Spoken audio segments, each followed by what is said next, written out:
Good evening, everybody. My name is Amol Arora. I'm the managing director of Shamrock and Chelmsford Group of Schools. So Shamrock are our preschools and Chelmsford are our K-12 schools. First of all, to answer your question, what has changed in the preschool segment in the last 25 years? 25 years earlier, back when my mom started her first preschool, that time preschools were not called preschools; they were called preparatory schools. Because I assume most of you would from Delhi and remember that around 15 years back, we used to have written tests and interviews for admissions to formal schools. So parents would come with their children and say that, hame nahi malum kya karao, but I just want him to get into so and so school. I don't care how you teach, what you do. And slowly, there was a reaction in society, a lot of lobbying happened that written tests are just a no-no for children. And because the children are not, their fine motor skills are not ready to grasp a pencil to give a test at the age of 3. So written tests were done away with.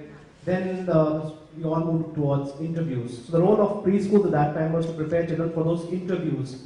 And it used to be a big deal about interviews, parents going into nervous breakdowns and all that. So there's a lot of resistance as to why are children at the age of 3 being subjected to interviews.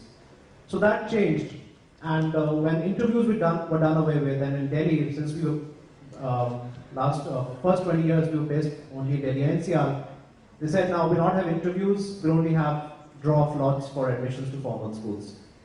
There was a question mark on our, would preparatory schools cease to exist? Is there any role for preparatory schools? Imagine if the IT entrance is done away with and we have IT entrance through draw of lots, would Akash Institute last another day? So we had those questions. Fortunately, what happened was parents and public in general could see the benefits of good preschool education.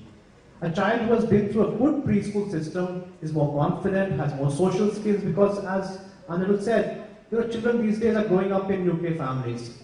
They don't have any other child to communicate with. And the way they're being pampered right now, they feel they're the king of the world. Everything they want, we can get it. If not, Papa can buy it online now. So they don't realize that there are other children as well. So things that cannot be replicated. What we teach in our preschools is not rocket science. We all know that. It's the colors, shapes, counting, rhymes. It's everything we know. And any mother, any parent who spends quality time with the child can actually do that. But those socialization skills are very, very critical. And that's something that children pick up very quickly in preschool. That's something that cannot be replicated at home. And secondly, things like social skills like taking turns as well. There's one Jula, and there are five kids who want the same toy. They're taught how to take turns. And also verbal development also happens very quickly in preschools. Because of peer learning, and those of you who have children, who have cousins, would know that how a child goes to his cousin's place for a day and picks up some words and comes back. Because children learn very quickly at this stage. So the role of our sector changed dramatically from preparatory schools to preschools now. Now we call them preschools, preparing them for formal schools. So the name also changed. Earlier, the common terms, we have to send a child to a preparatory school. Now you don't send a child to a preparatory school, you send a child to a preschool. So we have these preschools all over Delhi, and these are grown by the franchise model. And franchising actually in education sector is considered a dirty word. People think of franchising, it's commercialized, it's trying to make money. But just look at the concept. The concept is that there's the kind of problems in a school. When you're running a school, there are two kinds of issues. One are the local issues, and one are what has to be taught. And almost 60 to 70% of the issues about running a school, what has to be taught, how it has to be taught, teacher training, can all be replicated. And that's where the franchise model works beautifully. There are around 70% of the elements of running a quality school are replicable. And that is why franchising worked beautifully. So when we started franchising in 92, we were able to replicate the same quality in the next institution and the next institution. To a date, today we have 525 preschools and K-12 schools spread across India, Nepal, Bangladesh.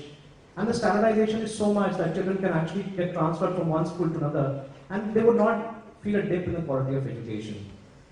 So this standardization is something that, in small towns where teachers don't have the exposure to these good quality tools, is being replicated. So in small towns in UP like Kasganj, Mirzapur, where you would not find that quality of teachers, how do you give world-class education, if you want to call it, at a price which is very low, is by identifying the right teachers who may not have been exposed in their schooling, to give them good training on spoken English and teaching methods, give them the tools to replicate quality education in the classrooms, train them on things like multiple intelligence, which their B.Ed has not taught them, and then you see a difference in the quality because they are equipped with the tools.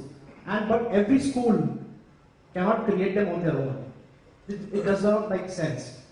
The investment that goes into the research and development of those modules which are replicated cannot be done by a single school. It has to be done by a centralized research system. And that is where the franchise model works beautifully. But the biggest difference, so we are into preschools and K-12 schools. The biggest difference, I always get asked in K-12 schools is, what about government approvals? So, usme aap hamari help karenge? That's the big drawback. We still look at it, I think we've been discussing that we've all grown not because of the government but in spite of the government. And this is where we have the biggest challenge for us. And I think there is reason for the government not to trust us. There have been examples of the fee being increased by 40% in 1 year by schools. We see so many examples of how admissions are made through, methods which should not be done, donations and all that. So there have been bad sheep amongst us. You cannot say that we are just very good people because we are setting up schools and that's why the government should trust us. No, we have not been very good people. There have been examples of parents being fleeced. There have been examples of dharnas on the streets. There have been court cases about schools fleecing parents. And that is the problem for the government. That is a problem because of the whole sector gets a bad reputation. Now, how do you control that? Shouldn't the school system come together and say, okay, fine, let's agree on these rules that the fee should not increase by more than 8%. Let's not allow schools to create a monopoly. If I today have a 5-acre land in Delhi, I can charge whatever I want. This is what I'm going to do. I'm going to charge you for this fee. My son's school fees has gone up by 40% over the last 3 years. Smart fees, this fee, picnic fee, library fee, they keep adding up heads. Who's going to answer for that? So that is the problem with. And the second thing is because we live in a democracy, that this notion of for-profit model is just that all politicians will talk privately and understand that yes, the country needs, there's a space for the government schools, there's a space for charitable schools, religious schools, non-profits and profit making as well. Let everybody coexist. Let there be competition. Let there be choice for parents. And that is what will drive quality. In private, everybody agrees. All the politicians, all our leaders across party lines agree. But in public, who's going to say that? And I'm going to allow somebody to make money on education. And that's the basic, that's the disadvantage that we live in, that we live in a democracy where no one's ready to bend the cat. Thank you.